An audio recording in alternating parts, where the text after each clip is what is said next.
announcing wrestling. Yeah. You know, ECW, all you had to do was put ECW coming to town, and it would be an automatic sellout, not even announcing a match. And that was what was so cool about ECW. They didn't have to they might put a list of RVD, Jerry Lynn, Scotty Riggs, Rhino, Sandman, all appearing, Sabu, those guys. But when it came down to like this guy, that guy in the middle of that,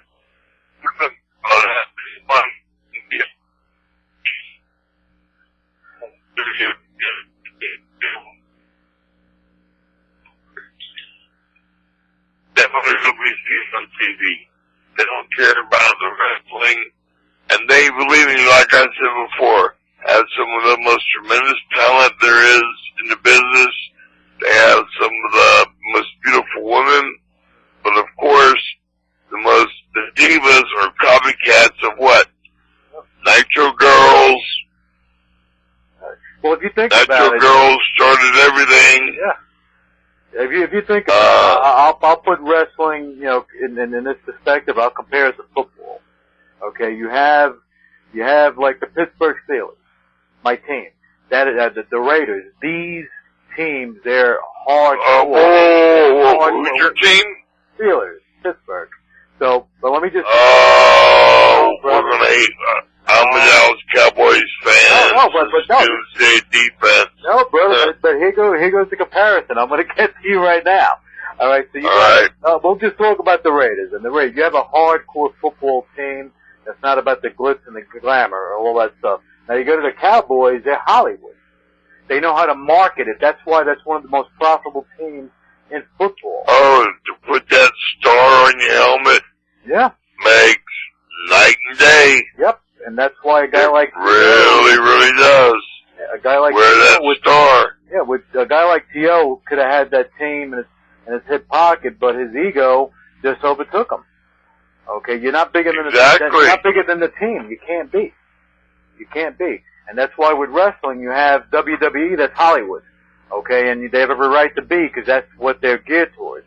You know, Terry Funk once told me, if you want to go Hollywood, if I want to be in a movie with Patrick Swayze, I'll go to Hollywood where I have a SAG card, where I have a 401k, where I have insurance, where I have all these other things that Vince McMahon doesn't have. Pension plan. You have a stunt man, you have more than one take. Yeah. You have a plan, you have all these different things that go on, you know, that you're blessed with, instead of being stuck, you know, in the rut. When Vince is done with you, Yep. He'll take you out back. Look at Bret Hart. Yep. Bret Hart's been 14 years building the WWF, you know, WWE then, or now WWF then. He spent his life building that company, building that territory. And how does Vince react to him now? Almost like he doesn't exist. Yeah, but that's the way he is. Owen Hart gave his life. Acts like he doesn't exist. Yeah, well, it's Stu Hart when he was building that whole territory, when he had Stampede Wrestling over there. Okay, that whole organization was swallowed up by WWF at the time. Oh yeah. You know, and without they tried to swallow up a whole lot of areas. They did. And the only reason they sold a whole bunch of talent from Vern Gagne's AWA because Vern didn't have the financial backing, and Vince actually split against his father's wishes from the NWA, which way back when the WWF used to be a part of. Yeah, well, that's whether people know that part or not, I don't know the whole legacy of it or the whole family tree of it, but I do know that at one point the NWA champion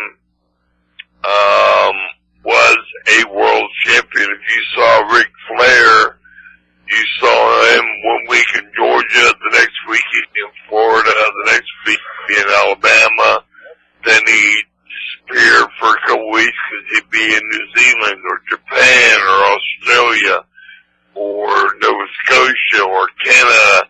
He'd actually be defending his world title against the number one contenders in these little territories. He would go around defending his belt, having hour Broadways against guys that he didn't know. Yep. Well, I mean, barely knew a thing from, but knew they could work. Otherwise, they wouldn't be in the ring with them. Right.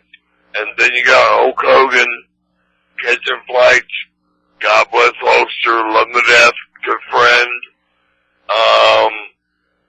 But you know, you got Hulk wrestling this same guy, Joe Blow, Paul Orndorff, whoever you want to put out, whatever top heel you want to put out time, David Schultz, you'd have him wrestling the same guy 5-6 nights a week, twice on Saturday, twice on Sunday. Yep. Traveling to the airports, wearing the wrestling gear because they had to go make their town. And wrestle the same guy all over again because the guy that sold the most merchandise didn't know how to wrestle. God forbid you get hurt. God forbid you get hurt. You're out of a job. Oh, God forbid you got hurt. You wrestled hurt back then, especially for Vince, because if you got hurt, you lost your spot. You lost your chance to make money. That's it. And then you were done, and then you'll work in the indie circuit, and your insurance isn't there, and you have no pension and all that crap, and then you're kind of screwed.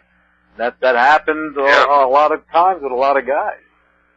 You know. Yeah, but if you look at it, you know, Dana White and the UFC and all that type of stuff, they have changed their whole genre of their sport to where they wear the gloves, to where they're not just a boxer versus a wrestler like it started off being. You are a fully rounded mixed martial artist.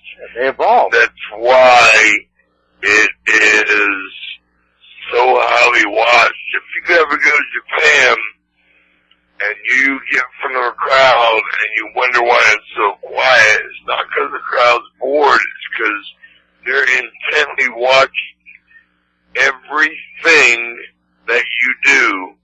And when you do something and end up and all of a sudden you hear this loud thunderous applause or an ooh or an ah, you really, really went and astounded them, and they applauded it and went right back to watching what you did.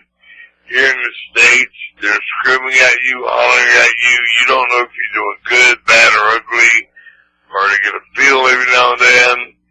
But, you know, it's the same thing with the MMA. Same thing UFC, WEC, Pride, the whole 9 yards, all that